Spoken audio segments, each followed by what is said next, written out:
Whenever the Spirit of God came upon Saul, David would take up his harp and play. Then relief would come to Saul. He would feel better, and the evil spirit would leave him. Now the Philistines gathered their forces in chapter 17 for war and assembled at Soch of Judah. They pitched camp, and let's go down. The Philistines occupied one hill, and the Israelites another, with a valley between them. A champion named Goliath, who was from Gath, came out of the Philistine camp. Go on. But here's what. Then the Philistines say, "This day I defy the ranks of Israel. Give me a man and let us fight each other." On hearing the Philistines' words, Saul and the Israelites were dismayed and terrified. They repeated to him what they had been saying and told him, "This is what will be done for the man who kills him." And this is the part that I really wanted to read. When Eliab, David's oldest brother, heard him speaking with the men, he burned with anger. This is the same anger that Cain had. He says, he burned with anger at him and asked, "Why have you come down here? And with whom did you leave those few sheep in the desert? I know how conceited you are and how wicked your heart is. You came down only to watch the battle." I know how proud you are. He just said, who is this man who defies the armies of the living God? He just put all of his hope in God's armies. Some trust in chariots, some trust in horses, but some trust in the name of our God. David puts all of his hope and all of his trust in the Lord.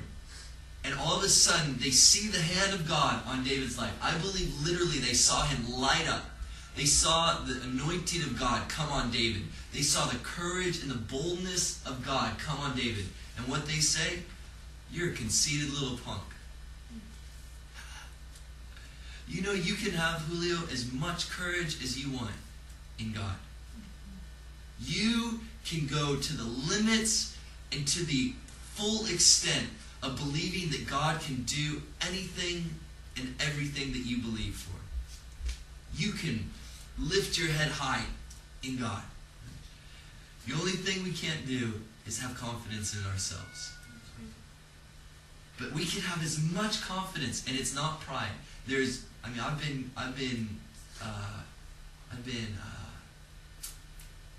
not threatened, but I've been accused of being proud. And I say, but where is my confidence? And once I was so accused of being proud, and I had to go through the Bible and see if anything convicted my heart. And I went through all the New Testament, and I got to where Paul talks to Timothy. He says, "Do not let them take away your confidence." In what? In God. People will try to take, what they're trying to say is, David, back down. Because I know if you go out there in confidence in God and God shows up, He's going to endorse your life, and you're going to go where I wasn't able to go because I have fear on me and because I'm trying to do it on my own. Are you following me? Mm-hmm. So this is a brother of the flesh. He's not looking after his brother. You could say, well, he really wanted to protect his brother. No, he didn't. He didn't want him to become king. So let me just go through a list now, because I think I made a little bit of a point. Jacob and Esau, Isaac and Ishmael, Joseph and his brothers. Let's see, Isaac, Ishmael, Jacob and Esau, Joseph and his brothers, David and his brothers, Cain and Abel. They all fought against each other. Joseph gets a promise, your brothers are going to bow down to you. And he says, oh, my brothers are going to bow down to me. And he tries to make it happen in his own strength. And God says, not that way. And he puts him in prison and says, wait at my right hand until I make your enemies a footstool.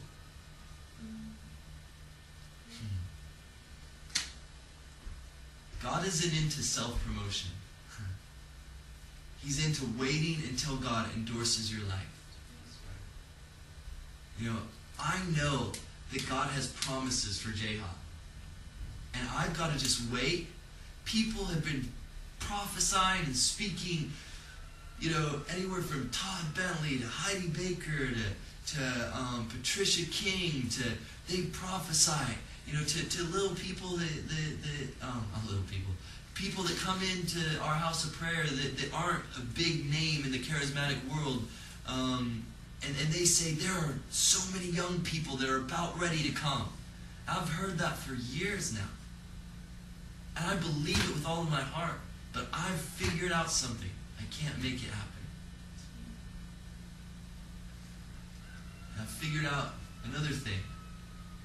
See, I believe that what's happening with Todd Bentley is that people have begun to bless instead of compete. Bless you to step into your inheritance, and they've contended for him instead of against him.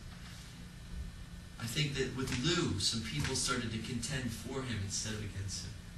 It's a key to awakening. It's a key to revival. Go with me to Kings, 2 Kings. We did 2 Kings. 2 Kings 9. This is one of my favorite stories. But Jezebel is ruling and reigning, right? And Elijah, the powerful Elijah, I will send you the spirit of Elijah, right? Comes in. And Elijah battles the prophets of Baal. They're cutting themselves, but God shows up with fire. And then all of a sudden, Elijah runs because he knows that Jezebel is looking for him. I'm just kind of giving you a little precursor to the story. So Jezebel comes for Elijah, and Elijah's terrified. Elijah gets caught up in a whirlwind, and Elijah anoints Elisha.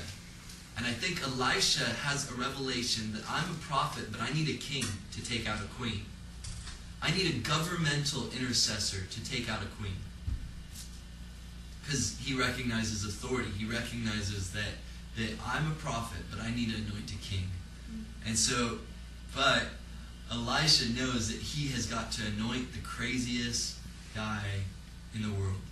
He's got to find the most ludicrous, crazy, what's the word? And so he summons a prophet, and we'll just pick up in verse 9.